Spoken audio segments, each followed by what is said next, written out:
Jackson State's new offensive coordinator is already getting high praise. Ameshya Williams-Holliday ends the HBCU to WNBA drought, and South Carolina State's basketball program may have just suffered some crippling losses. Oh, yeah. It's Locked on HBCU. Play my... You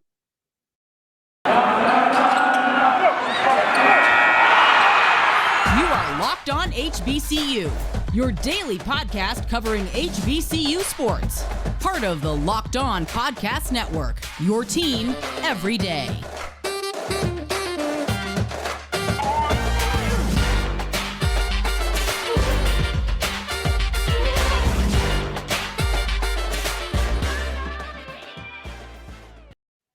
What's going on, family? Welcome back to another episode of the Locked On HBCU podcast, your number one daily one-stop shop for everything HBCU athletics, Monday through Friday, part of the Locked On Podcast Network, your team every day. I'm Darian Gray, a.k.a. the Mouth of the South, Texas Southern alum and former TSU Herald Sports editor. Thank you for going on this journey with me, making Locked On HBCU your first listen of the day every day. State's new offensive coordinator, Brett Bartalone, is already getting high praise. And if you're a Jackson State fan, if you're a guy or girl who loves to watch state football, then you should be ready. You should be through the roof when hearing this news, because at this juncture, right now in April, this is some of the best news that you could receive. This is absolutely some of the best news that you can receive. And I'm not speaking from the standpoint of a Grambling. I'm not speaking from the standpoint of a Howard or a South Carolina State. I'm not speaking from their platforms or from their perspective. I'm talking about if you're a Jackson State fan, all right, saying that this offensive coordinator is good or is making progress, is quality, is some of the best news that you could absolutely hear. And I understand that last year they had a phenomenal defense. And I'm not trying to take anything away from the offense, because I actually think they had a pretty good offense as well. But they had a really good defense, and one that was, just a stalwart, just somebody who you weren't going to drive the field against often. That was always present. It was always obvious that they were that kind of defense. But we in the offensive league. And Shadeur Sanders is your quarterback. He was a freshman last year. You want to come in and get him better. At the end of the day, that's what you're looking for. And there's been some really good. I think the most important part about how good is who is the source. You can hear good things about anybody. There's somebody, think of the worst person that you know personally. Just think about that worst person you know, whether that's a guy or girl. I guarantee you there's somebody out there who will say something good about them. So, but they might not matter. Oh, that's their mom. The worst person in the world, their mom might say something good about them. Let's think about the source. The source of the person who is complimenting Brett Bartalone is Shadeur Sanders himself. Now, this should be his number one objective, getting Shadeur Sanders better. This is not in a sense of he wasn't good enough, but he's still a young player. He's still developing. He's going to need to develop. He's only a sophomore. Remember this, he's only a year really removed, or really a year playing, having experience. You need to make sure that you're helping his development. So if make him or help him get better sounds bad, it sounds like it has a bad connotation, or maybe feels like a backhanded compliment or something, a backhanded statement, I'll put it like this. Speeding up, helping the development. There we go. Let's go with developing. Helping develop Shadeur Sanders, or help Shadeur take that next step, should be the number one priority. I don't want to make it seem like I'm trying to disrespect what Sanders was able to do last year, because I'm really not. But as an offensive coordinator who's stepping into a situation with a sophomore quarterback who had a pretty good first year, that's what you're looking at. We're not talking about just everybody else. They come into play later. But it also is just about, hey, your quarterback was a stud last year. Let's make him better. So when Shadeur Sanders comes out and says, oh, yeah, this guy is a guru, that opens my eyes, because at the end of the day, if you call yourself or you call somebody else a guru, that's one of the highest praises that you can give to any person who is speaking on a subject.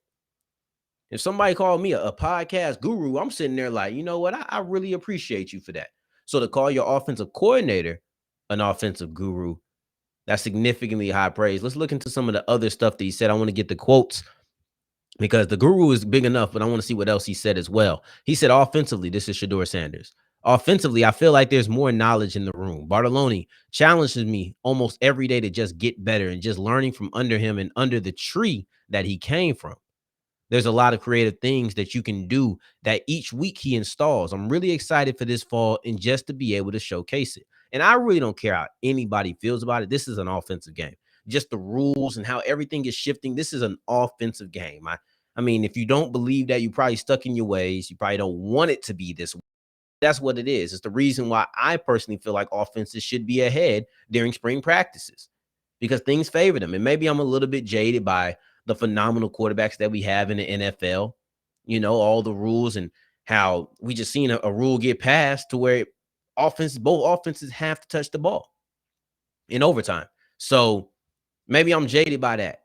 But at the end of the day, this is an offensive game on every single level. The spread offense is what's all the rave. Like we're trying to sit here and talk about, and this comes in later to play. But how can I get this player in all of these positions? Man, that's what's exciting. That's what you market. You're marketing offense. So it's an offensive game. Getting him better is going to be one of the major things. And here's the thing about Coach B's system. We're going to call him Coach B for the rest of the day. Is his offense is all about spreading out your opponent. So that means getting a lot of weapons on the field. Maybe even get to see Travis Hunter play some offense. But let's not get ahead of ourselves.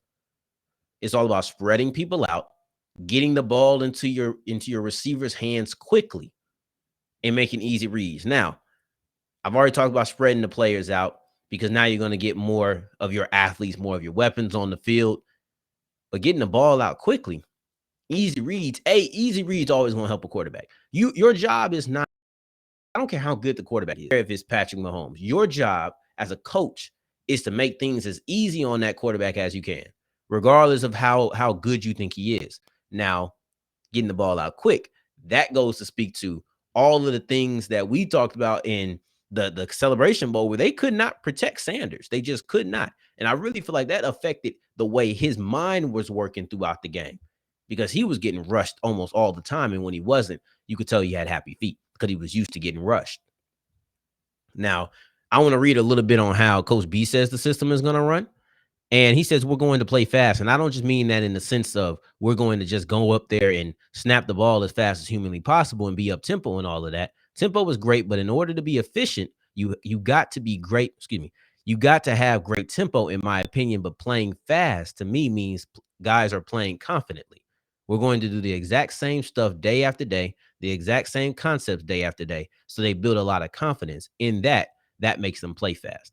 So I believe that when you're looking at his system and everything that he's able to get done, it looks great on paper. It looks great on paper, whether that's helping the offensive line, whether that's getting more weapons on the field, whether that's helping Shadeur Sanders. But getting the praise from your quarterback already, and we're not even far into this. Remember that. We're really just starting. It's important. It's not just a spring game when we're talking about spring season. It's all about the practices leading up. Remember, we call this the 15th practice. So that's just important. We've been focusing on the game so much, but I wanted to make sure that we were also focusing on spring practice.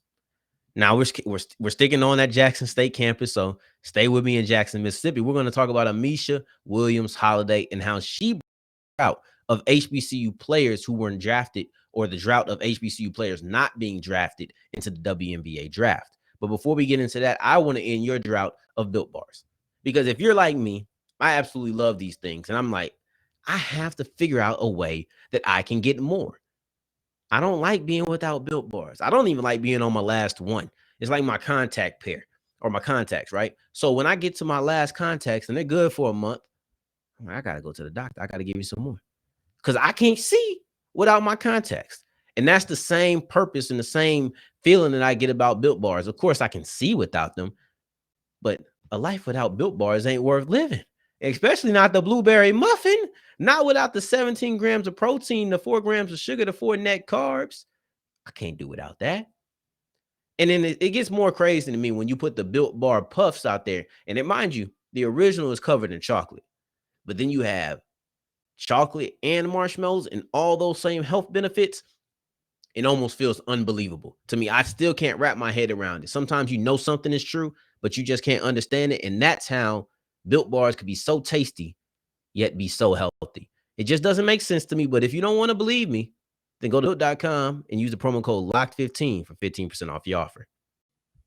As we keep on rolling on today's episode of Locked On HBCU, thank you for making us your first listen of the day every day. And I appreciate that so much. But I want to make sure that you know that from April 28th, for the next 3 days, they're going to have live coverage over there on the Locked On NFL Draft channel for rounds 1 through 7 of the NFL Draft. You do not want to miss it. And also, if you want to know who your team is picking, go check out the Locked On NFL Mock Draft on Odyssey. If you want to know where you can find it, of course, starting on the YouTube page, on the NFL Draft YouTube page. You can find that from April 28th for the next 3 days. So that's Thursday, Friday, and Saturday, live coverage. And then for the mock draft, you can catch that on Odyssey and the Locked On NFL Draft podcast feed. Now, today's word of the day is a doozy. It's a doozy. It's funambulism, right? Funambulism. I have to make sure I get that right. So I got to say it a couple of times. And that basically means tightrope walking. That's one right there. That word right there is a doozy, okay? But Jackson State's Ameshya Williams-Holliday is no slouch herself. Matter of fact, she is now a WNBA member of the Indiana Fever, and she was drafted 25th overall. And with that, she ended the drought of HBCU players going to the WNBA. We've sat here for so long, and it's crazy to me because we sat here and we talk about the NFL draft not drafting an HBCU player last year. The WNBA suffers from that same problem times 20. The last time there was a player drafted from an HBCU was 2002. 2002. That's crazy to me because you can't. Now, I personally feel like Shaquille Hill should have been a drafted player. That's how I feel. So I know there's somebody who I think could have came in and played that or could have played in the league, drafted, right? But she's over doing her overseas thing and everything. So, love to her. We talked about her, I think, months ago. But Ameshya Williams-Holliday is the second highest drafted HBCU player in WNBA history. That's how she was able to end a 20-year drought by being the second highest player ever to come from an HBCU ranks that was drafted. And I think this is crazy because when she breaks this streak, I think there's a lot of expectations with everything going on right now. There's going to be a microscope above her, and no WNBA player or no HBCU player in the WNBA has made it over a year. And she's looking to break that. I know it seems like not much, but there's been 5 before her, none of which have made it past a singular year. Even one that was drafted 15th overall. Now Ameshya Williams-Holliday is looking to break that, and she has all the ability to do it. When you look at her resume, because forget history that she's making, her resume is crazy. On her resume, you have 3 all-SWAC appearances. All of those are first team, by the way, over the last 3 years, 2020, 21, and 22. Then you also have 3 back-to-back-to-back defensive player of the years, and that's 2020, 21, and 22. But everybody knew what she could do on the defensive side of the ball. Nobody's surprised by that. No one was shocked when they said, oh, yes, Ameshya Williams-Holliday is the defensive player of the year. But I think what a lot of people were surprised by was the fact that she won SWAC player of the year, which obviously means she has to do more than just play defense. She was projected to be the defensive player of the year before the season even started, but her teammate was projected to be the SWAC player. I want to say offensive so bad, but she was projected to be the offensive SWAC player of the year. Ameshya Williams-Holliday responded and came out and led the whole conference, not just her team, but the entire Southwestern Athletic Conference in points, nearly 20 points. And in the course of this year, of course, she led her team. Of course, she led her team in major categories. She also led them on the way to a nearly historic upset in a historic ranking in the women's NCAA tournament. So Ameshya Williams-Holliday is a player who has absolutely dominated in her time in the SWAC, and she's a Mississippi State transfer. So she's played in the SEC. She's dominated here in the SWAC, and now she's going into the WNBA. And a lot of the things that she's done have been inside the paint. When you look at the end of her career, she's ended her career, with a double-double with points and rebounds. So that just goes to tell you just how skilled that she is in the paint. Now, will this be a door for other people?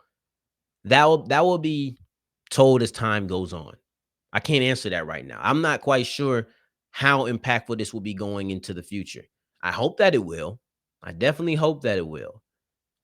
But I can't tell you that right now. What I can tell you is the impact that it's having on Jackson.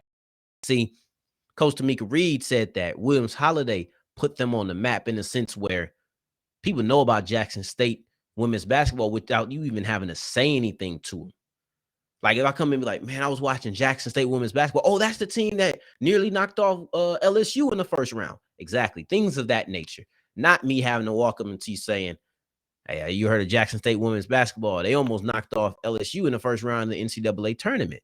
It's a difference. The same information is being, put out there, but the order and how it goes down is a lot different. And having that name recognition alone is a big thing and something that Coach Reed credits to Holliday. Now, another thing that I can credit to her is now they're going to have a pro day in Jackson State. And I'll read the quote. She said, Coach Reed said, that's something that they do at these Power 5 institutions all the time.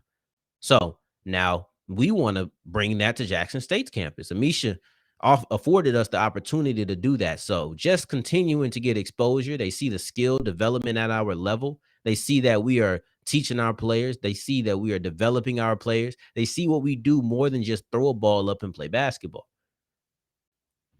Separatism. We talking about it. There's no reason that HBCUs can't put on their own pro day to highlight their players. This has to be a Power 5 or a big school thing, man. Look, you can put these players through drills. You can show that they're developing. You show their skill set in individual formats. I love it because now with Holliday doing what she's done, Coach Reed is thinking, okay, let's give other girls that opportunity. Let's keep it going. I want to see this go to multiple HBCUs. I want to see them try to put on their highlight, man, because look, Jordan Carl Nicholas in Texas Southern, I think he's a guy who can really make some noise. I'm not talking about NBA or whatever you want to. I think he's somebody who can make some noise, whether that's overseas, whatever it may be. Give them a shot. MJ Randolph, somebody who's really been balling this year. He's my SWAC player of the year. I knew he was going to win. I like to think that I was on that bandwagon earlier than most, but give him a chance. Let him showcase what he can do. Bring these pro days here because right now there's so many eyes on the HBCU landscape that I'm all about trying to make sure that they get all that they can. While you're up, make sure that everybody's seeing you. That's my idea, and I think by making pro days, that's what you're going to have happen. So credit to Ameshya Williams-Holliday because her success has inspired a change to create success most. So when I say I don't know how the history or how it's going to go down in the future of how many HBCU players will get into the WNBA, I do know that she's created a change that is already looking like it's a pipeline to getting more players to the WNBA. Now, I want to tell you about South Carolina State because I say when you're up, you got to get everybody to look at you. But sometimes you get them looking too hard and your coach gets taken from you because people realize, oh, he's a pretty solid coach. That's what happened. I'm going to tell you about how they lost their head coach to Alabama State, and that might not be the only thing that they're losing as well. But first, let me tell you about Rock Auto. But the way I want to tell you about Rock Auto today is by telling you about how I didn't use Rock Auto in the past. It's a hard story. So one time something went wrong with my engine and I had to get some spark plugs and whatnot, ignition coils. And I went to one of these regular auto parts store and got charged $200-something. It wasn't major, right? But it was $200-something. I went and looked at Rock Auto. This was a while ago. I wish I would have checked it out, but it's still eating me up inside. I wasn't sure if I wanted to tell this story. But I went and looked. I said, man, you telling me these same parts that cost me $137. $137 for a 4-pack, $18 for a singular one. Now, you ain't got to be a mathematician to know that if you multiply 18 times 4, it's not $137. And that story about how I spent probably $50, $60 more just off the top of my head, just thinking about it, that story right there, more than that, but that story is one of the reasons that you need to go to rockauto.com. Don't be like me. Don't pay $80 more than you needed to pay on a singular, part. Don't do that. Go to rockauto.com and get better prices. Stay in your house, stay comfortable, and get them shipped to you. That's the easy choice. Rock Auto, and tell them that Locked On sent you. And how did you hear about the section? All right, so wrapping up today's episode of Locked On HBCU, South Carolina State is going to be dealing with a crippling loss as they're losing their head coach to Alabama State, and they might just be losing their leading scorer as well. Now, I'll tell you why I'm not so sure about the second. It's official. The first one is official as Tony Madlock has officially been announced as the Alabama State head coach. That's going to leave South Carolina State in flux. It is. You lose your head coach after a season that you're probably happy with. You feel like there's some momentum coming up, but then you lose your head coach. You got to decide where you're going to go with it. Now, the writing has been on the wall, or I'm not going to say for long. The writing was on the wall. It hasn't been on the wall, but the writing was on the wall. And that writing was the fact that TJ Madlock, as the last names may suggest, the son of the coach, entered the transfer portal. Now, that doesn't really make sense when your dad's the coach and you were the leading scorer. It makes sense to stay with your pops, right? I know that his name had been connected to a job, but that didn't mean he was going to get it. Didn't mean that that's what he was going to do. And as long as your coach or your dad is still the coach, why would you decide that, yeah, I have to get in the transfer portal? I've had success. It doesn't make sense, but that tells you, oh, okay, yeah, he's about to get the job. We need to start looking for somebody else. That's what it tells me, because there was no indication that your dad had the job. Your dad was in. Let me stop calling you your dad, because I don't like doing that with Shadeur. I don't like doing that with John Jones at TSU. I don't like doing that. So there's no indication that Coach Madlock was leaving for sure, for certain. And it was a possibility, but nothing for certain. And then when you leave, I have to bring up the familial ties here, but when you leave, it's like, okay, if your son's leaving, that gone too. I think that day when the news got broke about young Madlock entering the transfer portal, I think later that day, Tony Madlock was announced as the Alabama State head coach. So if South Carolina State is sitting there thinking, all right, young Madlock's in the transfer portal, the coaches too, they'd be right. Like I said, just a couple of later, I believe the move was made official. Now, we're gonna stay on the South Carolina State side of this. We're not gonna so much go to Alabama State right now. I know they lost Mo Williams, so they had to replace themselves or replace the coach, and this is who it was. But we're gonna attack the Alabama State thing probably another day. But today we're gonna stay on the South Carolina State side of things because I think it's important. Now, replacing somebody like Madlock, in addition to replacing your leading scorer, that's about as tough as funambulism. Hey, let me see. Yeah, funambulism. That was a tough one to say. And it means tightrope walking, which I can't do. So that's tough. Anywho, I don't usually like the break show to highlight that I said the word of the day, but I was determined to get that one in here. I thought I wasn't going to do it. I will never use that word again in my life. I'll just call it tightrope walking. Sorry. Maybe I will. I want to showcase my vocabulary. But anyway, the exact reason, or excuse me, this move right here, one of them, I got so excited with the word of the day. But this word or this move, as far as losing your coach, but then also losing your leading scorer, both of these moves individually will cause a dent in your program. But losing both of them, that's almost impossible. That could be crippling.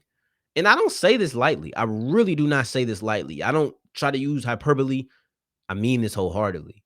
When you look at what South Carolina State has been through recently, it's not pretty.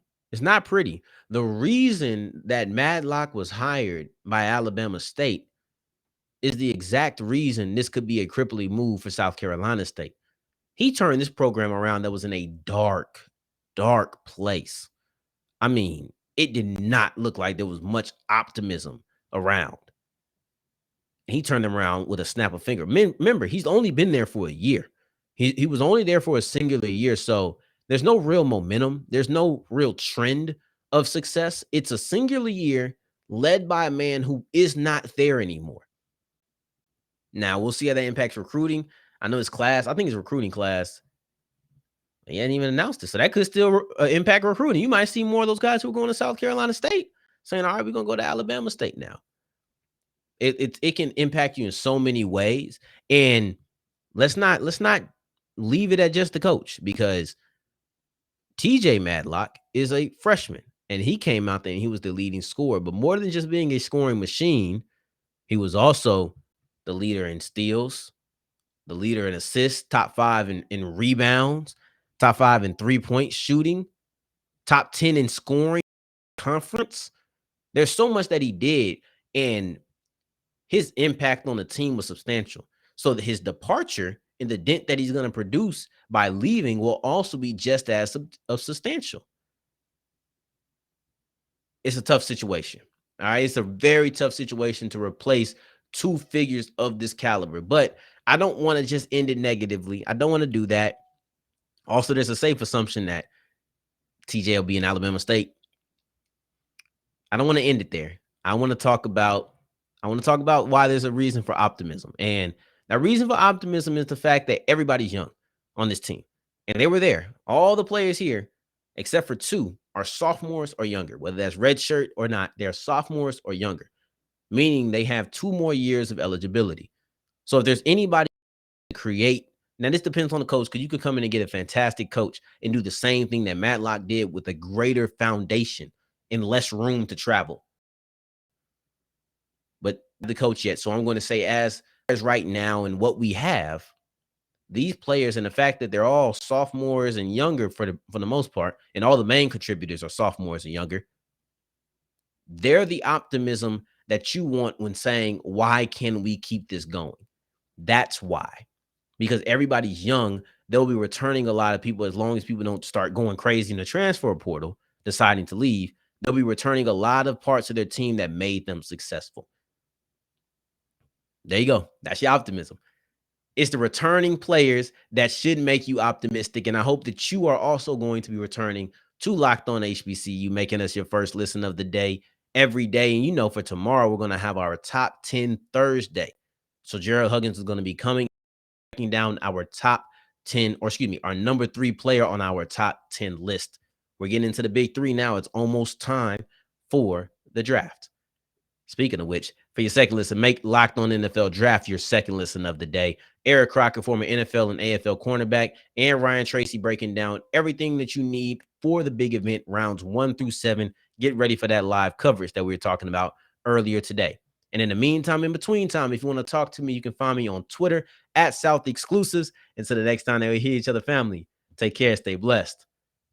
Peace.